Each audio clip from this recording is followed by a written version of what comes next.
বাংলার গুগলি শামুক নামী রেস্তোরাঁয় প্রান্তিকের জীবিকায় আশার আলো। বাংলার নদী ও খালবিল ঘেঁষে বিস্তীর্ণ জনপদে এখনও অনেক মানুষ জীবিকা নির্বাহ করেন শামুক সংগ্রহ করে।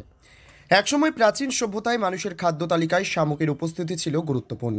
আজও তার গুরুত্ব কমেনি। বিশেষ করে ইউরোপ সহ দক্ষিণ এশিয়ার গবেষণা কেন্দ্রে সাদা শামুকের গুণাগুণ নিয়ে চলেছে নানান চর্চা।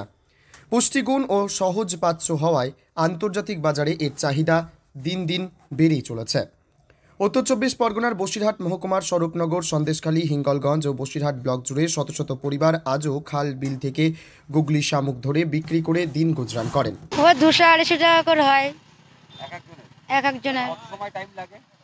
এই রাত 3টের সময় বেরিয়ে যায়, একান্তে 5টার সময় নাবি, 5টাতে এই 2টো অবধি আসতে হয় আমাদের বাড়িতে। 3 ছেলে মানুষ করেছি এইসব কাজ করে। শামুক কি কাজে লাগে? ও বাইরে চলে যায় খাওয়ার জন্য। মানুষ খায়? হ্যাঁ। আপনাদের কেমন ইনকাম হয় এতে?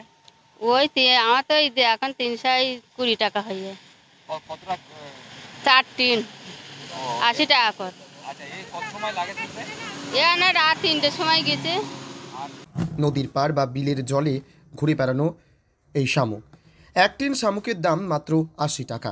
তবে কলকাতা থেকে দেশের বিভিন্ন প্রান্তে ছত্তিশগড়, ঝাড়খণ্ড, নাগাল্যান্ড, মণিপুর ও ত্রিপুরার বাজারে পৌঁছে এর কদর বেড়ে যায় বহু গুণে।